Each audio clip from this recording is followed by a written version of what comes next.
Allahumma la sahla illa ma ja'altahu sahla wa anta taj'alul hazna idza syi'ta sahla. Allahumma faqihna fid din wa 'allimna ta'wil. Allahumma zidna ilma, amma ba'd. Alhamdulillah, bersyukur kepada Allah Subhanahu wa taala. Dengan rahmat dan limpah kurnianya kita bertemu lagi dalam majlis yang diberkati oleh Allah Subhanahu wa taala. Mudah-mudahan Allah Subhanahu wa taala menjadikan perhimpunan kita mendapat rahmat, mendapat keberkatan daripada Allah Subhanahu wa taala, insya-Allah. Kita masih lagi membicarakan tentang solat sunat, perihal solat iaitu sembahyang hajat. Sembahyang hajat. Kita berada pada muka surat 225 pada hadis yang ke-149. An Abi Darda radhiyallahu anhu qala sami'tu Rasulullah sallallahu alaihi wasallam yaqul man tawadda'a fa asbagha al-wudu'a summa shalla rak'ataini bitamamihima a'tahu Allah azza wa jalla ma sa'ala mu'ajjalan aw mu'akhkharan. Rawahul Ahmad. Diriwayatkan daripada Abu Darda radhiyallahu an, katanya aku pernah mendengar Rasulullah sallallahu alaihi wasallam bersabda, sesiapa yang berwuduk lalu ia sempurnakan wuduknya. Jadi kita nak berwuduk ni tentulah kita nak semayang ataupun nak melakukan apa-apa ibadat kan, baca Quran kan, ataupun kita nak tawaf, semayang fardu atau sunat, maka itu adalah keadaan apabila kita nak kena berwuduk lah, kena berwuduk. Jadi bila berwuduk ni hendaklah menyempurnakan wuduk. Maknanya tahsinul wuduk. Makna bila tahsinul wuduk ini dengan erti kata, maknanya mengambil wuduk tanpa meninggalkan sesuatu sama ada yang sunat kan? Bukan setakat yang wajib ya, tanpa meninggalkan sesuatu daripada yang sunat. Contohnya bila nak berwuduk, sebelum wuduk kita baca bismillah, kemudian bersiwak, gosok gigi kan, kemudian anggota-anggota sunat, basuh tangan, komo-komo, masuk air dalam hidung. Mana dengan kata erti kata menyempurnakan wuduk. Makna dengan seelok-eloknya. Kemudian ia sembahyang 2 rakaat dengan cara yang sempurna. Di sini ihtimal sama ada semayang di sini semayang mengambil wuduk ke, semayang sunat wuduk ke, ataupun semayang sunat yang lain. Jadi di sini 2 ihtimal lah.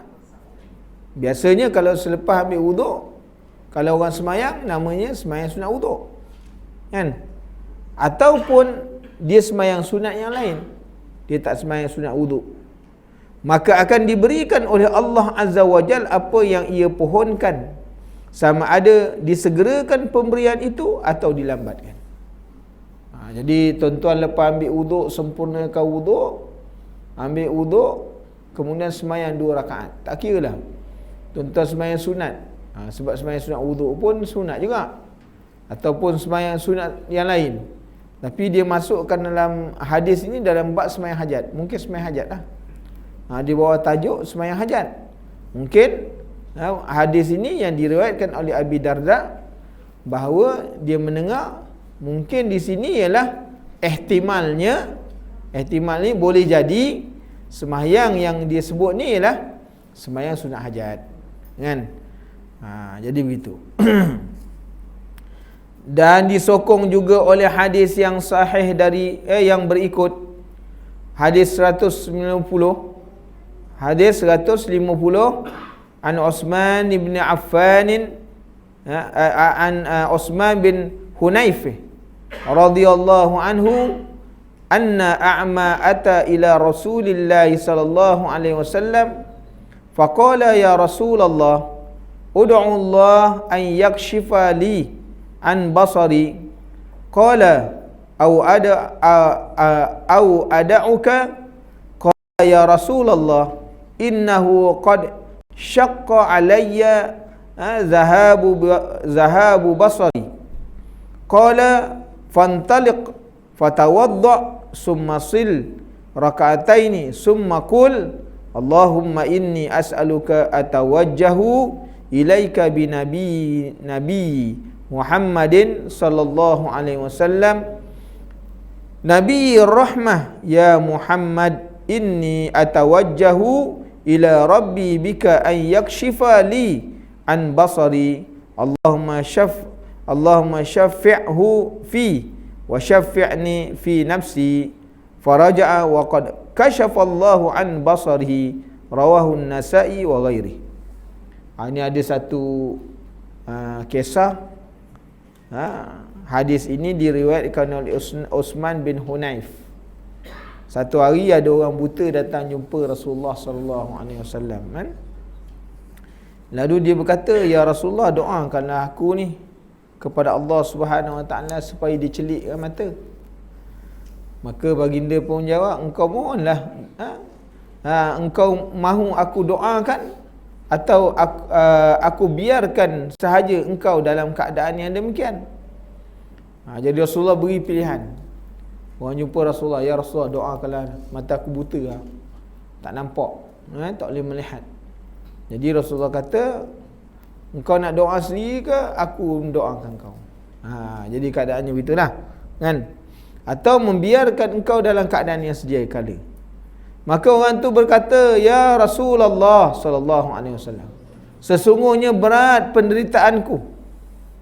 Makna buta ni sebab terlalu berat penderitaan, disebabkan hilangnya cahaya mataku. Cahaya mata ni boleh dua makna. Dia mungkin ihtimal dua. Cahaya mata ni ialah mungkin dengan sebab mata. Allah beri penglihatan, tiba-tiba penglihatan itu ditarik. Kerana ni pandangan merupakan nikmat besar, kan? Ni cahaya mata. Ataupun yang kedua, makna cahaya mata ni ialah kehilangan anak. Dia menangis sampai buta mata. Sebab itu kita tuan-tuan dilarang daripada Rasulullah melarang kita menangis yang bersangatan. Sebab orang yang sentiasa menangis maka jadi seperti mana Kasim, kan? Kasim selamat sebab menangis tu. Itu ceritanya tuan-tuan, itu ada bersangkutan dengan hadis. Sebab bila menangis terlalu banyak, dia boleh membawa kepada mudarat mata, kan? Jadi tuan-tuan kena faham tu. Sebab tu Rasulullah melarang kita. Menangis keadaan-keadaan tertentu disuruh.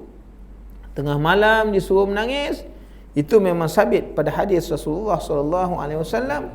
Menangis pada waktu malam ketika mana takut akan api neraka Allah Subhanahu wa taala, setitis air mata yang gugur boleh memadamkan api neraka. Itu memang sabit hadis, tuan-tuan. Tapi menangis macam Kasim selamat tu tidak dibenarkan, kan? Jadi tuan-tuan, muslimin dan muslimat yang dirahmati Allah. Okey. Jadi dengan sebab itu mendengarkan itu baginda pun bersabda, "Jika demikian, pergilah ambil wuduk, kemudian sembahyanglah 2 rakaat." Makna sudah sembahyang, berdoalah dengan berkata. Jadi ini nak menunjuk pada kita, tuan-tuan. Kalau kita ni melakukan solat hajat, kita ambil wuduk, kita sembahyang, maka wuduk yang kita ambil ni menggugurkan dosa. Dengan sebab itu bila kita berdoa, kita sembahyang, kita berdoa, menyebabkan doa kita makbul. Ini menunjukkan apa? Kalau kita sembahyang, kita ada hajat yang besar, kita sembahyang sunat banyak kali, setiap sembahyang kita ambil wuduk, sebab tu ambil wuduk, sembahyang lagi ambil wuduk, bermakna kita punya hajat Allah Ta'ala akan terima. Tak? Itu sebab kalau siapa-siapa ada hajat besar, kita boleh ajarkan kaifiat macam mana. Hajat besar lah, So ajak tengok. Kalau ada masalah ke, kan? Jadi semayang cara macam mana? Setiap 2 rakaat kena ambil wuduk. Jadi dia ada kaifiat semayang. Yang kita buat ni biasa-biasa je. Solat hajat yang biasa. Ini kalau orang ada hajat yang betul-betul kritikal, boleh kita ijazahkan bagaimana semayang. Tapi semayang ni mungkin orang tak mampu nak buat. Contoh, semayang ni 200 rakaat, kan? 200 rakaat, setiap 2 rakaat kena ambil wuduk. Ada kes orang kena kanser. Bulan depan dia nak doktor dah sahkan dia stage 4, kan? Minggu depan nak operate.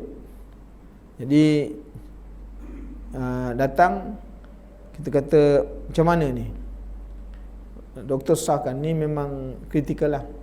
Kita kata semayang 200 rakaat. Sanggup buat 200 rakaat? Dia kata saya usaha. Mula daripada petang sampai besok pagi habis 200. Setiap 2 rakaat ambil semayang. Besok dia datang balik, kan? Waktu scan balik, kanser dia hilang. Tak ada lagi dah. Wallah, luar biasa tuan-tuan. Ini yang dikatakan bahawa kalau tuan-tuan ada hajat-hajat semayang, macam inilah kaifiat. Semayang 2 rakaat ambil wuduk, semayang 2 rakaat ambil wuduk, semayang 2 rakaat ambil wuduk, sekurang-kurangnya 10 rakaat, kan? Kalau yang hajat besar-besar ni, ada cara dia, ada zikir dia dan sebagainya lah, kan? Kalau hajat yang kecil-kecil ni semayang biasa dah, kan? Jadi tuan-tuan, sama juga kalau orang ada masalah bisnes susah, nak masuk, rezeki nak masuk payah. Kadang-kadang rezeki dah masuk, kita nak kekalkan supaya rezeki itu kekal dengan kita.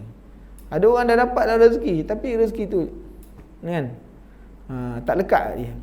Ada yang payah nak masuk, dan yang betul-betul lah, orang cantah pula, orang ini. Itu pun ada kaifiat dia. Itu semua rahsia-rahsia, tuan-tuan. Rahsia-rahsia yang tak boleh kita ni kan. Dia kena personal-personal jelah, kan. Okey, Maka Rasulullah kata berdoa, Allahumma inni as'aluka, sampai akhirlah dia ajar ni. Allahumma inni as'aluka atawajjahu ilaika bi nabi Muhammadin sallallahu alaihi wasallam. Artinya, ya Allah, ya Tuhanku, aku mohon akan dan merayu kepadamu, dan aku hadapkan permohonanku ini kepadamu dengan berkat kemuliaan Nabi-Ku Muhammad sallallahu alaihi wasallam, Nabi pembawa rahmat. Wahai junjunganku Nabi Muhammad sallallahu alaihi wasallam, aku hadapkan permohonanku ini kepada Tuhanku dengan berkat kemuliaan-Mu dan kedudukan-Mu yang tinggi di sisi Tuhanku, kan? Supaya dicelikkan mataku. Ya Allah, ya Tuhanku, jadikanlah Nabi Muhammad sallallahu alaihi wasallam menolongku dengan syafaatnya, dan jadikanlah aku dapat menolong diri sendiri untuk mendapat keridhaan-Mu. Jadi hadis ni, setelah orang buta tu berdoa dengan doa yang tersebut, kemudian matanya menjadi celik dengan kuasa Allah Subhanahu wa taala. Jadi doa ni, tuan-tuan, merupakan salah satu dari bentuk tawassul dengan Nabi, kan? Jadi nak tunjuk kepada kita, bertawassul dengan orang-orang soleh, bertawassul dengan orang-orang alim, dengan kemuliaan dia, itu bukanlah satu perkara, bukan perkara bid'ah. Hari ni kalau orang kata perkara-perkara bid'ah, kan, minta itu, jangan, yang bid'ah itu yang berdosa minta dengan orang tu. Ini bertawassul. Bertawassul ni diambil daripada kalimah wasala, sambung. Makna kita nak minta sesuatu, ada perantaraan orang, kan, yang lebih diperkenankan, lebih dipandang daripada kita sendiri kalau mohon, kita sendiri kalau minta.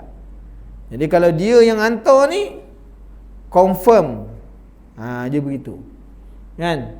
Jadi minta dengan sebab kemuliaan baginda ataupun dengan sebab makna keberkatan Rasulullah sallallahu alaihi wasallam. Sama juga pada zaman Sayyidina Sayyidina Umar. Sayyidina Umar ketika mana tak turun hujan, dia bertawasul dengan keluarga Nabi, kan? Dengan keluarga Nabi. Jadi hujan pun turun. Dengan keberkatan keluarga Nabi, dia bertawasul. Jadi tuan-tuan menunjuk kepada kita tawasul boleh. Ya? Tidak menjadi satu kesalahan. Kita tiap-tiap minggu kita bertawasul. Tiap-tiap minggu bertawasul. Barakallahu li walakum bil Qur'anil azim. Nah, itu tawasul dengan Quran. Tiap-tiap minggu khatib akan baca. Enak? Barakallahu li walakum bil Quran. Barakallah, keberkatan daripada Allah, kan? Ke atas kamu dengan Al-Quran. Itu tawasul dengan Quran. Tuan-tuan, tiap minggu tu bertawasul dengan Quran. Kita pun amin, amin. Tahiyya ke tidak didengar Allah, kan? Dia main amin aja. Okey? Makna menunjukkan kepada kita tawasul ini adalah sebahagian daripada sunnah, kan? Kalau orang menolak tawasul, maka kita boleh bawa hadis ini, boleh kita kemukakan, kan? Bagaimana cerita seorang buta datang jumpa Rasulullah sallallahu alaihi wasallam, lalu dia berdoa dengan atas keberkatan dan kemuliaan Rasulullah sallallahu alaihi wasallam sehingga mata dia disembuh oleh Allah Subhanahu wa taala. Okey, tuan-tuan, maka menurut huraian ulama rahimahullahu taala, hadis ini mengandungi dalil harus bertawasul kepada Allah Subhanahu wa taala dengan keberkatan, kemuliaan, dengan berkah kemuliaan Rasulullah sallallahu alaihi wasallam dalam memohon sesuatu hajat, dengan disertai i'tikad, kepercayaan bahawa yang melaksanakan hajat itu ialah Allah. Ini yang kita nak kena pegang. Mana bertawasul tak salah, tapi kita kena yakin, kan? Dari sudut qudrah dan iradahnya ialah Allah, ya? Allah Ta'ala yang menentukan, dan Allah Ta'ala dia yang berkuasa menjadikan, dan dia yang menentukan akan jadi sesuatu benda tu. Itu kita kena faham, tuan-tuan, kan? Jadi kita makan ubat tu wasilah, sebagai satu wasilah tawasul. Orang kata ubat ni bagus, kita pun makan. Kalau kita meletakkan, makan ubat ni bagus, ini sembuh, itu makna menjadikan ubat dia yang menyembuhkan. Tak boleh. Orang kata ni makan ubat ni bagus, kan? Jadi kita makan kerana wasilah, makan ubat supaya jadi penyembuh, ya tak? Jadi tuan-tuan muslimin dan muslimat yang dirahmati Allah, batu sakit jangan tak makan ubat, kan? Tak boleh makan ubat, ustaz, nanti ubat berkumpul dalam badan. Siapa cakap? Tak usah buat cerita tahayul, kan?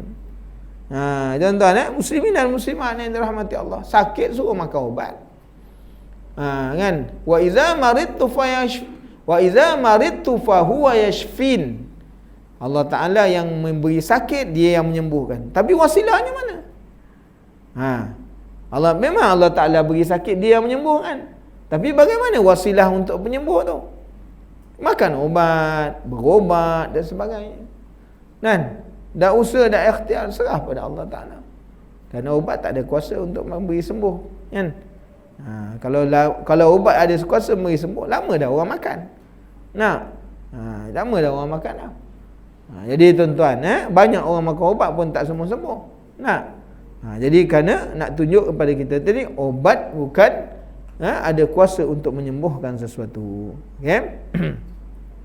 Dan bahawa Allah Ta'ala jualah yang memberi dan yang menyakit apa, yang menyekat apa yang dikehendaki tanpa berlaku.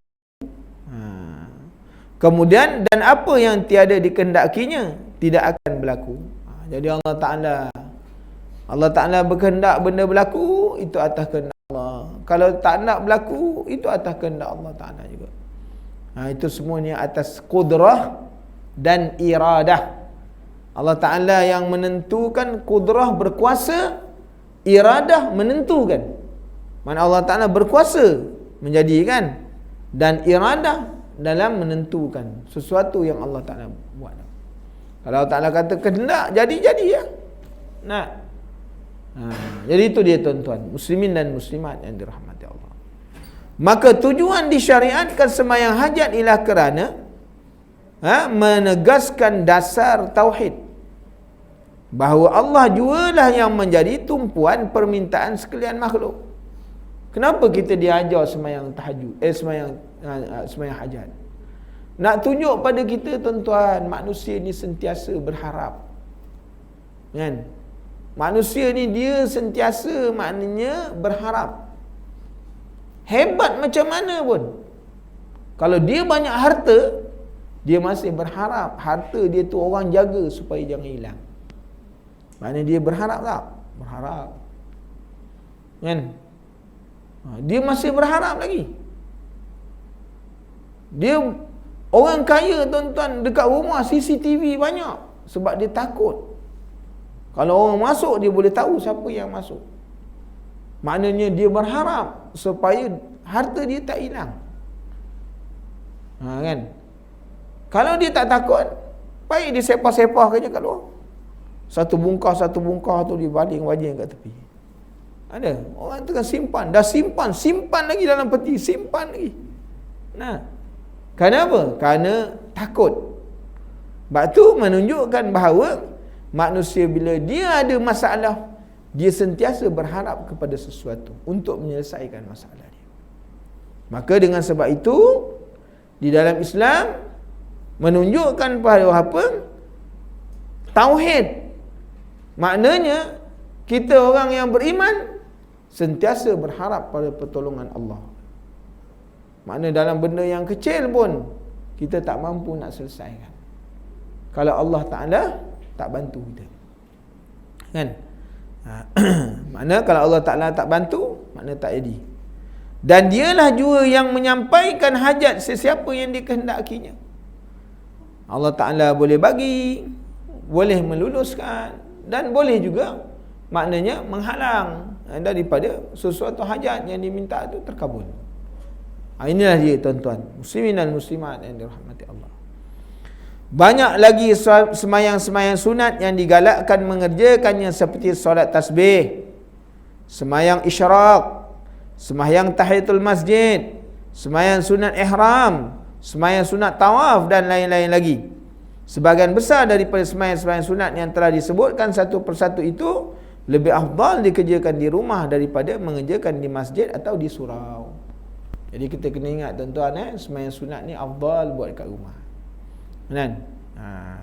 Sebab tu dalam hadis 151 ni Rasulullah SAW menegaskan, an Umar bin Al-Khattab radhiyallahu anna Nabi sallallahu alaihi wasallam qala salatul rajuli fi baitihi tatawwu'an nurun faman syaa nawwara baitahu, rawahu Ahmad. Daripada Umar bin Khattab radhiyallahu an, bahawa Nabi sallallahu alaihi wasallam sembahyang sunat yang dikerjakan oleh seorang di rumah. Kan? Kata salatul rajuli, seorang lelaki, sembahyang sunat yang dikerjakan oleh seorang lelaki. Kena tambah tu tu rajuli itu makna lelaki, kan? Solat lelaki di rumahnya, itu maksud dia tu. Kalau kita terjemah harfiah lah, solat seorang lelaki di dalam rumahnya daripada semayang-semayang sunat menjadi cahaya. Itu kalau harfiah lah, harfiah. Kalau kita terjemah harfiah, dia kata tengok dia punya terjemah, sembahyang sunat yang dikerjakan oleh seseorang di rumahnya menjadi nur yang meneranginya. Kan? Kenapa dia sebut dekat situ salatul rajuli fil baiti? Kerana orang lelaki semayangnya mana? Di mana? Di masjid. atau di surau, kan? Tapi di situ di masjid. Nah, bukan sembahyang kat rumah. Orang lelaki bukan sembahyang di rumah, kecuali dengan sebab tertentu lah. Ada hal-hal yang tak kena masyaqqah berlaku, maka ada halangan. Tapi nak menunjukkan bahawa kefarduan pada orang lelaki ni sembahyang di masjid. Orang perempuan mana? Kefarduannya sembahyang di rumah, bukan di masjid. Tapi kalau dia nak sembahyang di masjid, ahlan wa sahlan wa marhaban bikum, kan? Tak ada jadi masalah. Jangan disekat. Mana boleh orang perempuan? Kerana zaman Rasulullah sallallahu alaihi wasallam, perempuan-perempuan Ansar dan Muhajirin sembahyang subuh di masjid. Rasulullah tidak pernah menegah. Itu nak menunjukkan bahawa ada keharusan bahawa orang perempuan boleh pergi sembahyang di masjid, kan? Yang masalah kalau dia tak nak pergi, kan? Itu jadi masalah. Pada zaman Rasulullah memang orang perempuan mereka keluar dalam keadaan tidak dilihat, mereka pergi ke masjid dalam keadaan tidak dilihat, dan mereka keluar dalam keadaan tidak dilihat. Macam mana tu? Halimunan ke? Bukan begitu. Orang-orang Arab Ansar Muhajirin perempuannya, mereka keluar daripada rumah pada waktu sembahyang subuh dalam keadaan gelap-gelap. Tak keluar, tak nampak, kan? Dan mereka ni keluar pula lepas sembahyang dalam keadaan gelap juga. Belum terang, dah balik dah. Lepas habis sembahyang mereka terus balik. Yang keduanya maksudnya, orang-orang Arab ni kalau keluar daripada rumah pakai selalu yang hitam, kan? Jadi kalau keluar tak nampak, kan? Cuma yang kita je ada warna-warna, kan? Arab semua pakaiannya semua jalabiahnya atau habbayahnya semua warna hitam, kan? Sebab tu tak nampak. Mereka dianggap seperti mana sekelompok gagak hitam berjalan. Gagak kalau gagak, kan? Jadi begitu keadaan dia. Jadi tuan-tuan, tidak dihalang kalau dia nak pergi. Tapi yang afdal macam mana? Orang perempuan sembahyang di rumah itu lebih afdal daripada keluar daripada rumah, ya kan? Jadi orang lelaki lebih afdal keluar rumah dari sembahyang dalam rumah. Kalau sekiranya orang lelaki sembahyang di rumah, itu wanita, itu lelaki wanita namanya. Macam mana nak bagi taraf tu? Lelaki wanita lah, kan? Jadi tuan-tuan, muslimin dan muslimat yang dirahmati Allah, Jadi dengan sebab itu dia kata salatul rajuli fi baiti. Maknanya sembahyang selepas di masjid itu sembahyang di rumah pada sembahyang-sembahyang tatawwu'. Tatawwu' ni adalah sembahyang-sembahyang sunat. Nurun, ia merupakan cahaya yang menerangi rumah. Sebab tu kita tuan-tuan jangan habiskan sembahyang, bagi cahaya kat rumah. Walaupun ustaz, rumah saya dah memang bercahaya ustaz, kan? Dia cahaya ni, cahaya ni sebab nur dengan cahaya ni dia tak sama. Dia cahaya, yang kita kata cahaya ni dengan nur itu dia tak sama. Nur ini menunjukkan apa? Rumah yang dalamnya ada sembahyang orang. Maksud nur ni ialah rumah yang ada keberkatan dalam rumah. Itu maksud. Rumah yang ada dalamnya berkat. Bila orang sembahyang dalam rumah ni, maksud nur ni rumah-rumah yang Allah Ta'ala beri cahaya keberkatan. Masuk dalam rumah tu, walaupun rumah tu hanya rumah apa? Teres rumah PPRT. Rumah PPRT memang sempit lah. Adakah rumah yang paling sempit daripada tu? Dia Lahad kan? Tu memang sempit benar. Itu 4x6 kan? Tu memang sempit lah. Jadi tuan-tuan, katakanlah rumah mesra rakyat lah. Kita pakai PPRT itu zaman gelombang birunya, kan? Rumah mesra rakyat sekarang, kan?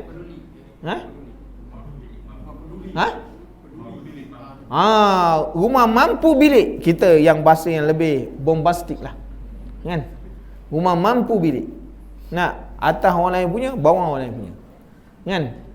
Jadi tuan-tuan, Kita masuk rumah tu, walaupun sempit, dia rumah tu dia punya saiz ada, tapi bila rumah itu dia mempunyai nur, maka kita masuk dalam, Allah, kita rasa aman. Kita tak terasakan bahawa rumah yang kita duduk tu sempit. Nah, kerana apa? Sempit di sini maksud apa? Sempit. Kalau masuk dalam tu, orang dalam tu berantakan selalu. Hatinya jadi sempit. Ni masuk, Allah, aman. Orang-orangnya bagus, kan? Hidupnya bagus, Allah. Kita masuk ke, kita rasa sejuk rasanya. Bukan sebab aircon, kan? Tapi masuk tu kita rasa lapang tadi. Orang dulu rumah papan, tuan-tuan, atapnya nipah, kan? Tapi kalau kita masuk, kita rasa, Allah, selesa ni, kan? Kenapa? Orang-orangnya banyak. Hari ni kita tak nak, kan? Waktu Rasulullah SAW menyebutkan, faman syaa nawwara baitahu, maka dia kata sesiapa yang suka mendapat kelebihan itu, ia menerangi rumahnya dengan sembahyang sunat. Banyakkan sembahyang sunat. Waktu Rasulullah SAW menyebutkan, la taj'al baitahu kuburan. Jangan kamu menjadikan rumah kamu seperti kubur. Maksud apa kubur? Sunyi, kan? Mana ada kubur orang bising-bising, kan? Sunyi je. Jadi dengan sebab itu, kerana apa? Tanda-tanda rumah yang berkat apabila ada zikir, ada solat dalam dia. Ada zikir, ada solat. Zikir ni macam mana, Ustaz? Zikir, tak kira lah kita baca subhanallah, hauqalah, la haula wala quwata illa billah, kan? La ilaha illallah, subhanallah, tak kira lah. Ataupun termasuk dalam bab zikir ni ialah Quran, baca Quran. Maka itu tanda-tanda rumah yang ada berkat. Rumah kalau dia bunyi bising sekalipun, meriah sekalipun, tapi kalau tak ada dua benda ni, ini rumah yang diibaratkan oleh Rasulullah SAW seperti mana kubur. Kubur, tuan-tuan. Sebab tu berhati-hati, jangan jadikan rumah kita kubur. Tak? Jadi kita kena faham apa yang disebut oleh baginda Rasulullah SAW. Dan dalam hadis yang lain, hadis yang ke-152, an Jabirin radhiyallahu anhu, anna an-nabiy sallallahu alaihi wasallam qala, idza shalla ahadukum fi masjidihi falyaj'al li baitihi nasiban min salatihi fa inna Allah azza wa jal ja'ilun fi baitihi min salatil khaira. Rawahu Ahmad wa Muslim. Daripada Jabir radhiyallahu an, bahwasanya Nabi SAW bersabda, apabila seorang kamu sembahyang di masjidnya, hendaklah ia menguntukkan sebahagian daripada sembahyangnya untuk dikerjakan di rumahnya, kerana Allah Azza wa Jal akan menjadikan kebaikan yang besar di rumahnya disebabkan sembahyangnya itu. Jadi tuan-tuan, kalau kita nak sembahyang, kira kita nak sembahyang qabliyah ba'diyah, tak jadi masalah. Tuan-tuan ambilkanlah qabliyah ba'diyah. Tapi nanti balik di rumah, waktu sembahyanglah, kan? Sembahyang rakaat, solat tahajud, kan? Solat witir, sembahyang sunat-sunat yang lain, tak jadi masalah. Yang tuan-tuan nak habiskan di masjid, sembahyang qabliyah ba'diyah ni, tak apa, boleh buat di masjid. Tapi jangan sampai tak sembahyang langsung di rumah, kan? Sebab apa? Maknanya kebaikan yang besar dengan sebab orang sembahyang di masjid, di rumah ni. Bayangkan kalau sekiranya seisi rumah tak sembahyang. Masya Allah. Tuan-tuan bayangkan kalau seisi rumah tak sembahyang, kan? Bagaimana keadaan? Bagaimana keadaan orang yang duduk dalam rumah itu sendiri? Dan bagaimana keadaan rumah itu sendiri? Allahu Akbar. Jadi tuan-tuan, muslimin dan muslimat yang dirahmati Allah, hebatnya rumah orang Islam, hebatnya rumah orang beriman kepada Allah, kerana rumah mereka diberkati sepanjang masa. Kenapa? Ada orang solat, ada orang baca Quran, ada orang zikrullah. Okey. Tentang ini Imam Nawawi rahimahullahu taala berkata, digalakkan mengerjakan semayang-semayang sunat di rumah ialah kerana amalan yang demikian lebih jauh daripada perbuatan riya. Sebab tu semayang dalam rumah ni, kata Imam Nawawi, jauh daripada perasaan riya. Ni kalau kita semayang kat masjid kan, kita lambat semayang tak? Rokok pun lama. Makmum kata, imam ni tak naik-naik ni mati apa dia? Nah, lama dia. Kadang-kadang ada makmum, imam dah tahiyat akhir dah, dia sujud lagi. Sampai imam bagi salam, dia sujud lagi. Nah, dia tak naik-naik dah, rupanya dia jalan. Kan? Hukumnya makruh kan? Tapi dibuat lama tu kan, boleh menimbulkan riak, boleh menyebabkan orang bercakap pasal dia kan. Mungkin dia sebab dia tak ada ilmu. Kesian dia ibadat dalam keadaan dia tak ada ilmu, menyalahi imam kan. Sedangkan Rasulullah kata, innama ju'ilal imam liyutamma bi, bahawa imam ni nak dijadikan ikutan. Tapi bila imam kata Allahu Akbar, dia tak nak. Aku tak nak ikut kau Pak Imam, kau PH. Dia kata tak nak. Tak nak ikut kan. Jadi dia tak nak ikut. Sampai imam bagi salam, baru dia bangun. Kalau dengan sengaja, batal sembahyang dia.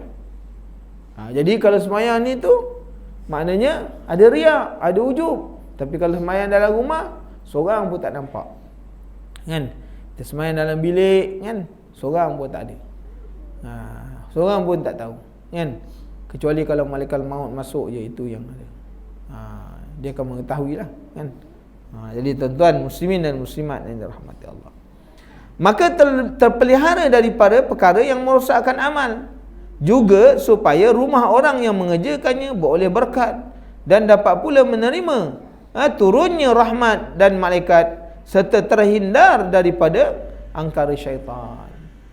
Jadi disebut dalam hadis Rasulullah sallallahu alaihi wasallam, mana-mana rumah yang tidak dibacakan Quran di dalamnya, maka ini adalah rumah usang yang menunggu rebah. Jadi kalau rumah usang ni, siapa yang tinggal dalam ni tuan-tuan? Syaitan kan. Maka orang yang tak baca Quran dalam rumah, yang tak ingat nak semayang, tak ingat dalam baca Quran, dalam zikir kat dalam rumah tu, maka mereka diumpamakan apa? Saya tak cakap kan? Tuan-tuan yang jawab sendiri kan? Lebih kurang. Jadi tuan-tuan muslimin dan muslimat yang dirahmati Allah kan? Okey. Sembahyang sunat yang disunatkan berjamaah, selesai dalam bab sembahyang sunat. Sebahagian ini adalah sembahyang sunat yang disunatkan mengerjakan dengan berjamaah, iaitu sembahyang hari raya Aidil Fitri, sembahyang hari raya Aidil Adha, sembahyang gerhana matahari dan gerhana bulan, dan sembahyang minta hujan, dan sembahyang tarawih. Jadi dia terang satu-satulah sembahyang-sembahyang ni, supaya kita faham sikit-sikit kan. Ada sembahyang-sembahyang yang sunat, yang muakkad, yang sangat-sangat dituntut untuk berjamaah. Ada yang sembahyang sunat ghairu muakkad. Sembahyang sunat yang tak dituntut tapi buat boleh. Dan ada sembahyang yang muakkad. Daripada sembahyang yang muakkad ni pula, ada yang ghairu muakkad berjamaah, ada yang muakkad berjamaah. Tapi kalau dilakukan, hukumnya sah. Contohnya sembahyang sunat duha, ghairu muakkad berjamaah, tapi kalau dibuat berjamaah, sah tak? Sah. Ada orang kata, ini bid'ah, ni Imam besar bid'ah ni, ini memang bid'ah nama dia. Jadi janganlah membid'ahkan, belajarlah dulu kan. Sembahyang sunat ini ada yang muakkad, ada ghairu muakkad. Dalam yang muakkad ni, ada yang muakkad berjamaah, ada yang tidak muakkad berjamaah. Tapi kalau yang tak muakkad berjamaah dilakukan secara berjamaah, hukumnya harus. Wah, kena masuk penjara tuan-tuan. Ini mak bid'ah orang kan. Jadi susah kita. Semuanya bid'ah belaka. Kan? Maka sembahyang gerhana matahari dan bulan. An Abi Bakrah radhiyallahu anhu qala, kunna inda Rasulillah sallallahu alaihi wasallam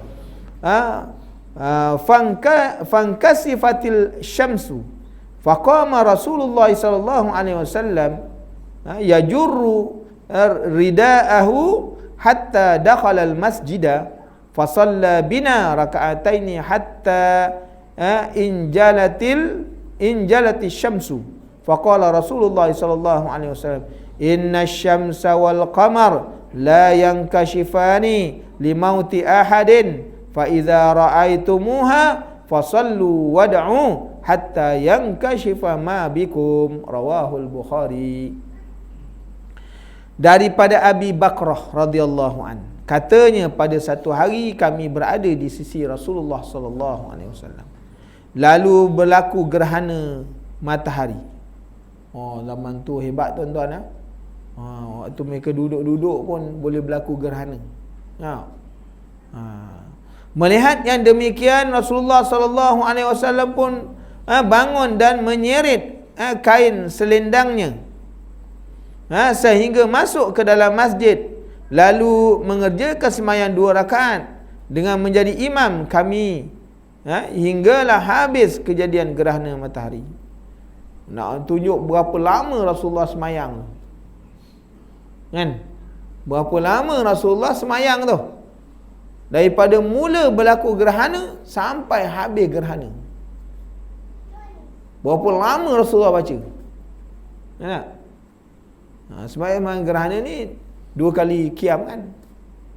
2 kali qiyam 1 rakaat, kan? 1 rakaat makna berapa banyak Rasulullah baca. Kalau tuan-tuan semayang, saya pernah lah semayang, buat semayang gerhana ni, kita ni bawa orang besar-besar, nak. Jadi aku ni kalau aku baca Yasin ni memang terduduk orang belakang. Sebab dia 1 rakaat itu dia suruh 200 ayat. 200 ayat. Makna 1 rakaat 2 juzuk lah, kan? Habis Baqarah lah. Itu rakaat yang pertama. Rokok dia pula sepanjang 200 rakaat. Jadi diarahkan kita jadi imam. Urus dia tadi, ustaz nak baca apa? Nanti dah saya fikirkan, kalau saya semayangkan saya baca apa-apalah, kan? Kita pun bacalah awal Baqarah. Awal Baqarah 2 muka lah. Rakaat kedua naik rakaat yang pertama tu, qiyam yang kedua, rakaat pertama baca semuka lagi. Rakaat kedua pun macam tu lah. Lepas semayang saya geling kepala. Ustaz, panjang. Itu belum 200. 200. 2 juzuk kalau 2 ayat, kan? Sebab 2 juzuk kalau surah Baqarah tu, juzuk kedua ada 252 ayat. Eloklah. Rokok tu kena panjang macam kita semayang. Berdiri qiyam. Berapa lama? Nak tunjuk pada kita, kalau maknanya gerhana tu 2 jam, 2 jam dah Rasulullah semayang. Masya-Allah tuan-tuan, lamanya, kan? Tapi sahabat tak pernah komplain, tak pernah masuk dalam aduan pelanggan, tak ada. Tak ada, tuan-tuan. Ada kita dengar Rasulullah dikomplain. Malah pula sahabat-sahabat tanya apa? Apa yang respon sahabat? Sekiranya Rasulullah tu dia semayang baca panjang, kami tak merasakan bahawa yang dia baca tu panjang. Dan kalau Rasulullah baca pendek, kami tidak merasakan bahawa yang Rasulullah baca tu pendek. Tengok respon sahabat. Ini Pak Imam baca panjangnya masuk aduan pelanggan. Baca pendek lagi aduan, berganda-ganda aduan dia. Macam minggu lepas baca khutbah tentang khurafat, orang komplain. Orang komplain tentang khutbah khurafat, kan? Puan nak jawab, tuan-tuan. Dia komplain, kita tak tahu mana satu yang dia komplain. Dia komplain benda tu yang tak betul ke atau yang betul? Zaman sekarang, bila dah keluar dalam aduan pelanggan, nak kena jawab. Jemaah ni gila, tuan-tuan. Kan? Salah, kan? Orang baca khutbah khurafat, nak terangkan tentang khurafat berlaku, apa-apa khurafat. Kan? Lagi masalah. Ni bulan 12 ni nak baca tentang Syiah pula. Lagi khurafat tu. Masya-Allah tuan-tuan. Nak kena jawab tu yang sakit kepala tu. Kan? Jadi susah, kan? Kita pun tak tahu. Jangan-jangan yang komplain tu pun khurafat juga nama dia. Kan? Jadi tu masalah je. Tuan-tuan jadi nak tunjuk pada kita. Rasulullah SAW ni semayang sampai habis gerhana. Panjang sungguh tuan-tuan. Gerhana ni dalam tempoh 1 jam atau 2 jam habis. Nak tunggu dia daripada naik sampai dia hilang betul tu.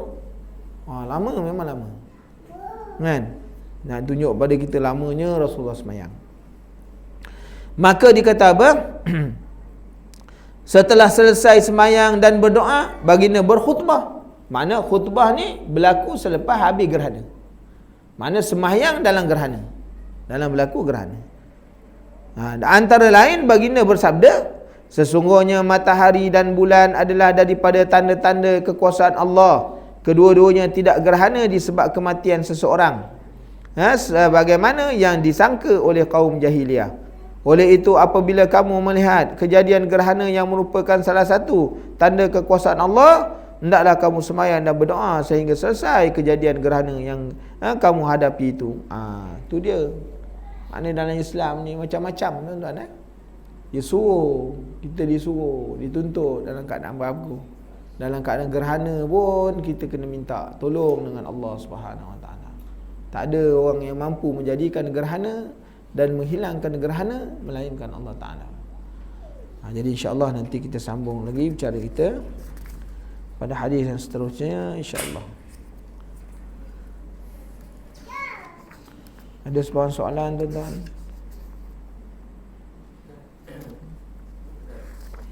Okey. Tawassul. Ya. Tawassul ini hukumnya harus.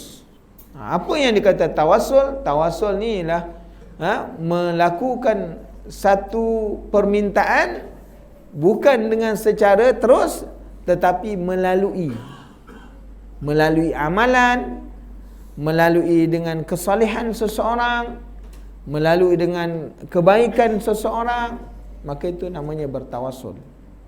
Tawassul disebut dalam bagaimana kisah Ashabul Ghar, orang yang terpenjara dalam gua kan, itu ada dalam Quran.